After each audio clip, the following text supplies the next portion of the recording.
Você já ouviu falar do South by Southwest? Aquele festival gigante de inovação que acontece todo ano em Austin, nos Estados Unidos? Nesse episódio, vamos contar tudo o que você precisa saber sobre esse evento que pode te dar as pistas sobre o futuro do trabalho. Primeira jornada. Salve, salve, eu sou a Zá Coelho e esse é o Primeira Jornada, um programa papo reto feito pela SPM que te ajuda a enfrentar os desafios da vida escolar e a refletir sobre seu futuro profissional. Eu tô aqui para te acompanhar na descoberta desse universo de possibilidades e caminhos do mercado de trabalho. Muita gente pensa que o South by Southwest é só um evento de tecnologia, mas na real, ele mistura criatividade, cultura, comportamento, negócios. E por isso virou um termômetro bem interessante do que vem por aí. Para mergulhar nesse universo, a conversa de hoje é com Ednei Souza, professor e curador de tecnologia e inovação da SPM.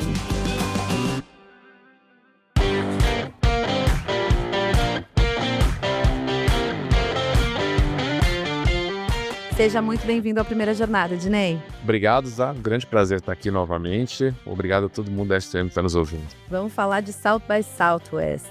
Primeira coisa o que é esse evento? Por que ele é tão importante para entender o futuro da tecnologia, da cultura, do trabalho? Conta assim, inicialmente pra gente, Ednei. Muito bom. O SXSW, ele já é um festival bem antigo. Ele começou em 1987, ele já tem mais de 30 anos, né? Já está indo há quase 40 anos. E ele começou como um festival de música, né? Depois foi acrescentado cinema, e depois foi acrescentado a parte que se chamava de Interactive, que esse ano foi renomeado para inovação. A parte do Interactive sempre foi de inovação. Esse nome também tinha um significado que ainda persiste, porque ele é um festival de interconexão. É um festival onde você fala de tecnologia, mas você também fala de cultura, porque ele tem essa raiz ali na música e no cinema. Então ele acaba sendo o maior festival de inovação do mundo em quantidade de palestras, em quantidade de pessoas que participam, e acaba sendo o festival mais importante de interatividade, de interconexão, onde a gente discute tanto o lado tecnológico quanto o lado humano da inovação. Então ele acaba sendo tão importante pela sua grandiosidade, pelo seu tempo, né, e tem mix de gente de um monte de países, né? Além a maioria são investimentos americanos, mas tem uma grande participação de brasileiros, canadenses e outras nacionalidades, né? Tem uma abrangência gigante, né, cultural Sim. e tudo mais. É um espaço de troca e de aprendizado sensacional. Sim, sim, muito rico. E como a Creator Economy, um dos destaques do South by Southwest, está mudando as estratégias de marketing das marcas, assim, quais oportunidades isso abre para os estudantes mesmo que querem trabalhar com marketing, com conteúdo, com redes sociais? O que tem de novo aí? A tecnologia está trazendo uma disrupção gigantesca para esse mundo da Creator Economy, porque agora a gente tem a inteligência artificial crescendo significativamente. Então, a inteligência artificial é uma disciplina que já tem quase 80 anos, né? A gente teve um grande boom de 2022 para cá. E mais especificamente no último ano, quando a gente teve um avanço gigantesco com as ferramentas de vídeo. Nos últimos dias, principalmente, né? A gente teve ano passado o VO2 do Google, a gente teve depois o VO3 já, e a gente tem, nesses dias, saiu o Kling e o Seed Dance da ByteDance, são dois algoritmos avançadíssimos de geração de vídeo. Como é que isso afeta a Creator Economy, né? Os creators começam não somente a usar vídeo para criar conteúdo, isso acelera a criação de conteúdo, isso cria uma disputa que é muitas vezes uma questão até de saúde mental, de burnout na Creator Economy, porque tem que estar presente, tem que estar aparecendo toda hora, tem que criar muito conteúdo, e a inteligência artificial agora permite criar conteúdo mais rápido, mais fácil. Que desespero, né? Como é que eu faço isso? E ainda tem um outro ponto que é os criadores sintéticos, os influenciadores artificiais, vamos assim dizer, os influenciadores digitais, talvez é o nome que o mercado gosta mais, que não é necessariamente novidade. A gente já tinha, por exemplo, a Lu, da Magalu, a gente tinha, sei lá, Dolinho, a gente tem os personagens aí, só que agora os personagens começam a ficar mais humanizados, né? A própria Lu do Magalu ganhou uma roupagem mais próxima da realidade, então estão virando gente, né? E estão começando a ocupar esse espaço também. Então, no espaço de produção de conteúdo, já começa a virar o que a gente chama de mar vermelho em empreendedorismo, altamente disputado, com muita gente ali. Nesse nome de mar vermelho, vem que tem muito tubarão na água, né? Todo mundo tentando pegar a sua parte ali. Agora, abre outras oportunidades, né? Quando a gente sai dessa questão da criação de conteúdo, quer dizer, ó, você não quer ser o criador principal de conteúdo, você mais quer trabalhar nesse mercado, Entra a parte de comunidades, que se torna agora onde talvez vai estar o lado mais humano, que é as pessoas interagindo com pessoas e moderadores, pessoas trabalhando. Então, esse lado da comunidade cresce bastante. Tem essas oportunidades, né? Você quer criar conteúdo, a gente tem facilidades, mas a gente tem um caminho aí altamente disputado. Você quer trabalhar com comunidades? É uma novidade, pouca gente entende ainda, né? Inclusive na STM tem cursos sobre gestão de comunidades. E é já um espaço novo, menos disputado, pode ser uma das grandes novas tendências aí dentro desse contexto da creator economy, né. E é interessante você falar, né, Ednei, que uma das grandes tendências pode ser uma volta à humanização, né, que é o que a gente vem falando, né. Essa é a grande tendência para 2026 em diante, que se tudo é sintético, aquilo que eu tenho certeza que é real começa a ser mais valioso. Então, Mais interessante, né. muita gente fala assim: "Ah, uma ideia nova que está surgindo, invenção". Não, isso já aconteceu com outras indústrias. Por exemplo, vou pegar a música. O Spotify tornou o custo praticamente zero, né. Você pode usar o Spotify sem pagar um plano, vai ter acesso ilimitado à música, ou seja, a música a partir do momento que digitalizou, ela perdeu o seu valor ali, enquanto produto a ser distribuído. Mas quando o cantor está performando ao vivo, o ingresso está lá nas alturas, vende tudo, estágio lotado, apresentação extra, a pessoa estica o tempo que ela vai ficar no Brasil, em outras grandes capitais, porque as pessoas querem ver o artista ao vivo, querem estar presencialmente, quer estar ali no estádio, quer estar no bloco de carnaval, quer estar em todo lugar, né. Vai estar aquele evento que você vai poder pegar o autógrafo, tirar foto de longe. "Pô, eu quero estar lá, quero ver ele no palco", né. Então você quer ver ao vivo, né. Então quando você pega a indústria da música, do cinema, isso já aconteceu, isso não é uma novidade. O que a gente vai ter agora isso, crescendo é para outros tipos de experiência, já que tudo pode ser digitalizado, o tempo presente, estar presencialmente com as pessoas vai valer muito mais, né. A gente acaba buscando o humano no fim das contas sempre, né. Ainda bem. Ainda bem. O calor humano ainda não tem versão Ainda digital não dele. tem essa versão, não não vai ter não, viu gente? Ai, acredito que não. Não tenho interesse que tenha. Não tá nenhum interesse. Bom, Ednei, considerando essas mudanças todas, né, que estão acontecendo no mundo do trabalho, o que que a gente pode falar para o estudante, para a estudante que está ouvindo a gente, para se preparar? Para onde ele pode ir, se preparar, acompanhar as discussões do South by Southwest é super interessante, né, mas o que mais que a gente pode procurar? Vamos lá, falando de South by Southwest em específico, o perfil oficial do SXSW, do South by Southwest, no YouTube, divulga várias palestras, tem várias palestras que elas acabam sendo abertas no YouTube. Eu vou estar lá presencialmente com uma imersão da FCM e estarei produzindo conteúdo. Então, se você procurar aí Internei é com Y no final, você vai achar meu site, se inscreve lá, eu vou estar publicando conteúdo ao vivo. No meu próprio site você vai achar também o meu Guia SXSW 2026. Pode procurar no Google Guia SXSW 2026, tá entre as primeiras posições ali, uma vai estar em Internei, você clica ali. Mas o que está explicando como é que é ir para o evento, você vai achar ali o link da comunidade do SXSW e da SPM, que eu cuido. Então é um espaço que, mesmo se você não vai, você pode acompanhar o que está rolando no festival por ali. E aí você tem uma ideia. E no final do evento, né, eu participo também de um report, um relatório, um apanhado de tudo que aconteceu no festival. Obviamente não sou só eu que escrevo, porque o festival tem 4.000 sessões, né? A gente tem um grupo de pessoas sobre a curadoria da GoEd, eu faço parte dessa equipe, onde a gente vai fazer uma cobertura do festival voltado um pouco para esse mercado de marketing, publicidade, né, que é o mercado que a GoEd atende. Então, depois do SXSW, seguindo nos meus perfis, eu vou estar divulgando, mas se você procurar o relatório da GoEd, do SXSW, tem ali uma visão geral do que vai acontecer. Então, falando sobre acompanhar o SXSW, esses são as minhas recomendações. Pensando em aprendizados em geral para o futuro, uma coisa que eu falei ali na abertura explicando sobre o SXSW, que eu gosto dessa intersecção dele de cultura e tecnologia. Eu falo sempre que tecnologia é feita de pessoas para pessoas, né?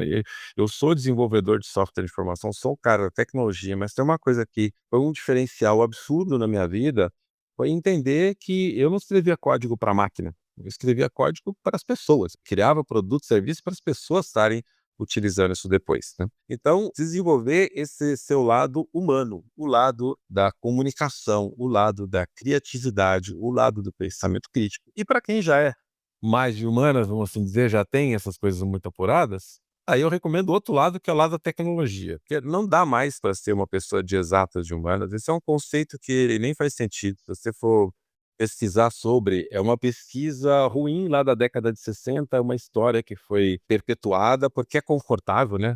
É sempre você se torna melhor ali pequenininha de criança, ou num lado ou no outro, né? Aí a desculpa de que não, eu sou de exatas ou não sou de humanas é uma desculpa para você não aprender a outra parte, porque você já é bom numa coisa, se limitar. Então não se limite, porque o que nós estamos vivendo hoje, nós precisamos de pessoas de tecnologia que entendam o lado humano, porque se nossas pessoas de tecnologia não vão ter sucesso, nós precisamos de pessoas humanas que entendam de tecnologia. E sem usar a tecnologia, você não tem também um futuro profissional brilhante para frente. Você tem que ter esse equilíbrio, né, tem que saber falar, saber vender, ser criativo, entender como os algoritmos funcionam, como é que dados são usados para tomar decisões. Então tem que ter, não tô dizendo que precisa virar dev, né, precisa virar desenvolvedor de software, mas precisa entender como os algoritmos funcionam. Nós estamos na era dos algoritmos.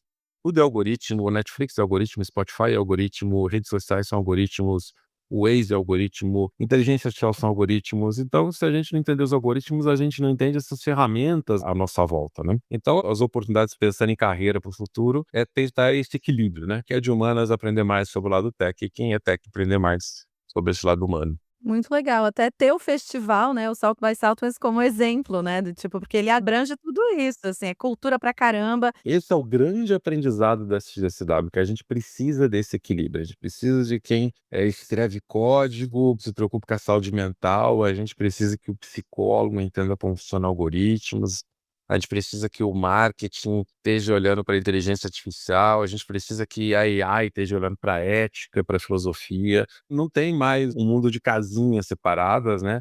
A inteligência artificial ela está quebrando essas paredes e a gente tem que começar a olhar esse futuro, essa carreira de forma mais holística, né? A gente fala que é da carreira inteira, que é você tem que estar olhando um pouco de tudo, mas tem alguma coisa que você se aprofunda, aquilo que você entende mais. Então, tem um ponto que você vai ser especialista, mas para você vender essa especialidade, você tem que se conectar com o resto do mundo, para você interagir com outras equipes e empresas, tem que se conectar com o resto do mundo. Então, esse T que todo mundo precisa desenvolver aí nos próximos anos, né? Legal, Ednei, a gente tem um intervalo agora, mas já já a gente volta para conversar. Na ESPM, a inovação não é apenas um diferencial, é uma exigência. Um lugar onde celebramos o inusitado. Aqui, o aprendizado vai além da sala de aula. Vivemos experiências internacionais e aprimoramos habilidades além do tradicional. Criamos networking de verdade, sendo referência na produção de conhecimento. Juntos, vamos liderar o futuro, seja ele qual for. E aí, vem com a gente? ESPM, o inusitado em constante movimento.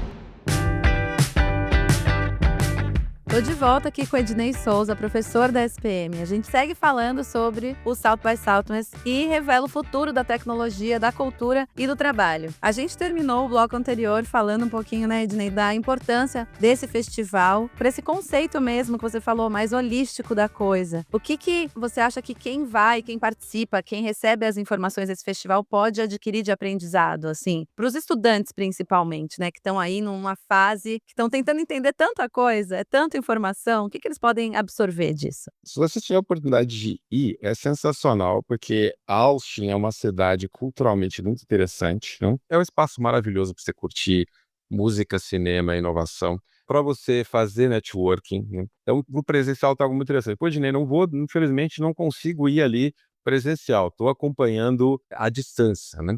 Então, o que eu sugiro é você aproveitar justamente esse conteúdo que está gratuito dos principais keynotes, que você consegue ter uma visão hoje de tendências que elas vão se concretizar dali a 2, 3 anos. Antigamente eu falaria talvez 3 a 5 anos, mas agora as tendências estão chegando cada vez mais rápido, né? Então, quando a gente fala, por exemplo, a gente falou no bloco anterior dos influenciadores digitais dentro da Creator Economy, isso é uma coisa que já se discutiu há alguns anos, né? A gente está falando de criar conteúdos utilizando inteligência artificial. A primeira vez que eu ouvi falando isso com cases práticos no festival foi em 2020.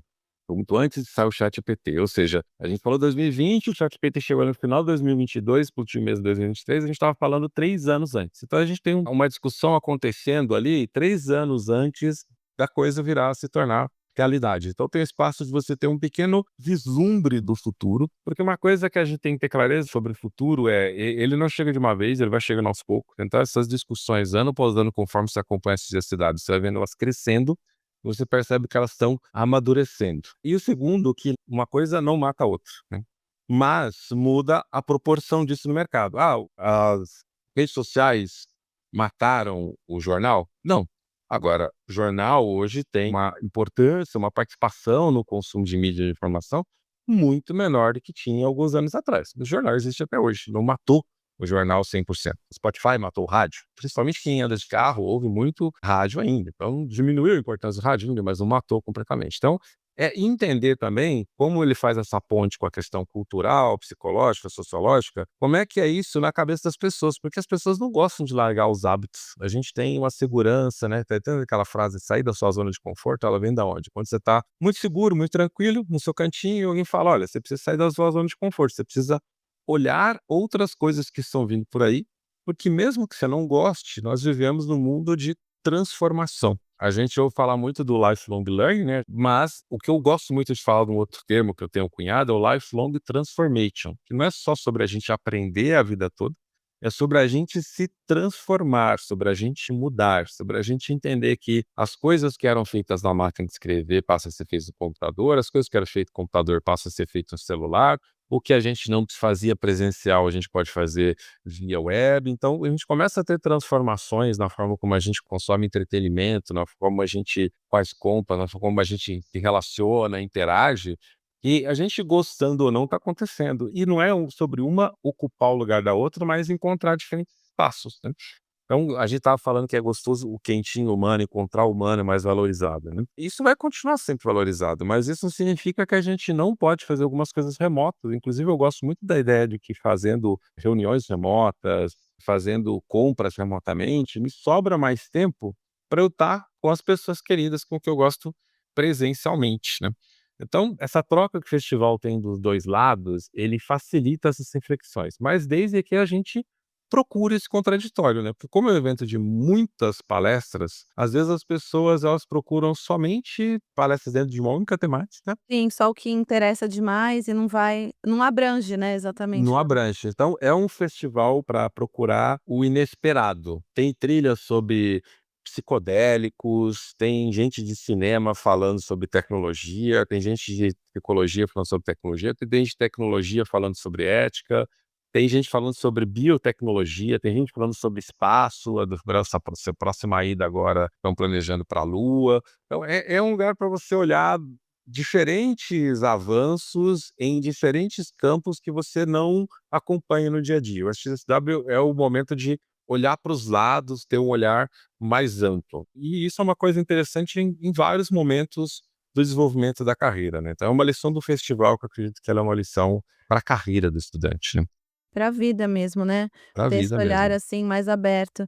Eu achei interessante essa coisa que você falou das evoluções, né, quando a gente tinha a máquina de escrever, hoje em dia a gente tem outras ferramentas, mas é muito legal também pensar que quem tá à frente dessas ferramentas é a gente, né. Então, assim, elas vão mudar, as coisas vão acontecer, mas tem a gente ali sendo ativo dentro daquilo, né, isso é importante. E a gente ressignifica a ferramenta, né, eu costumo brincar Total. que o certo e errado é uma coisa muito subjetiva, né, dentro da filosofia não existe necessariamente a verdade, o certo. Eu brinco faço uma analogia com o martelo, né, pra que serve o martelo? O martelo serve para pregar um prego, serve para arrancar também, pouca gente fala, né, a parte de trás do martelo é para arrancar um prego, mas ele também pode ser usado como um peso de porta, ou ele pode ser usado para cometer um assassinato, depende de quem está manipulando a ferramenta. E às vezes a gente fica muito obcecado por ferramentas, e o mais importante no uso do martelo não é o martelo em si, é a mão que empunha o martelo. Então cuidar da nossa cabecinha é mais importante às vezes do que saber usar a ferramenta.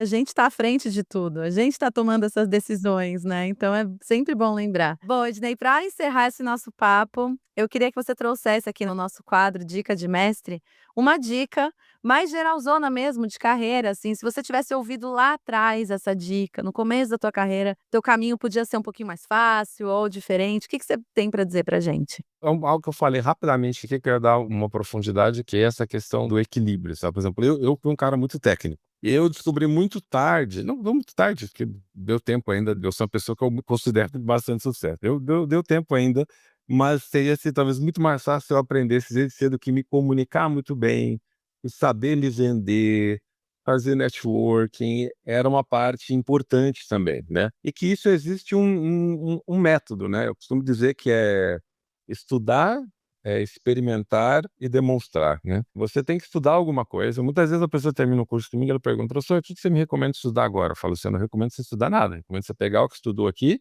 e botar em prática." Botou em prática, aí agora a próxima coisa que você tem que fazer é mostrar para as pessoas aquilo que você fez. Tipo: "Olha que legal isso que eu fiz." Isso vira um gancho para fazer networking. A gente tem hoje gente que quer fazer networking sem ter nada para mostrar. A gente tem gente que estuda e não quer colocar em prática. A gente tem gente que coloca em prática e depois alguém ganha um prêmio, um destaque, alguma coisa, e fala assim: "Ah, mas eu também faço isso", só que você não mostrou para ninguém. Então a gente tem que fazer essas 3 coisas, mas tem que fazê-las numa ordem. Estudar, porque senão o que você faz, você não entende por que funciona, como funciona, você não se aprofunda naquilo. Não conhecer a teoria, na hora que você vai apresentar para alguém a prática, você carece de vocabulário, de entendimento, você não sabe responder perguntas mais profundas. Então começa com estudar, depois praticar, a gente tem que pôr em prática aquilo que a gente estudou, ter experiência, ter algo para mostrar, e aí depois a gente parte para o networking, né. Então não é uma das 3 coisas, não é qualquer uma dessas coisas em qualquer ordem, é nessa ordem, né. Eu acho que isso é uma forma de você se desenvolver rápido, né, estuda, cria, demonstra, estuda, cria, demonstra. É um ciclo que você nunca vai sair, você nunca vai parar de estudar.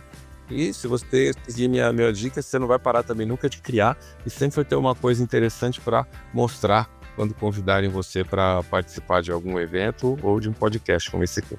Muito legal, adorei essa dica, vou pegar pra mim também, tá? Obrigada pelo papo, Ednei, sempre muito rico, acho que tem muita coisa interessante aí. Esse olhar também, que eu acho que é sempre bom da gente trazer, de olhar de uma forma abrangente, holística pra tudo, em tudo, né, pra vida. Exatamente, né? Tem o lado do mental, né, de estudar, tem o lado do prático, do hands-on, que é técnico, né, e tem o lado social. O que a gente faz, a gente tem que mostrar pro mundo, né? Alguém tem que ver, né? O que adianta Alguém ficar? tem que ver. Tá ótimo. Obrigada, Ednei, pelo papo. De nada. Grande abraço.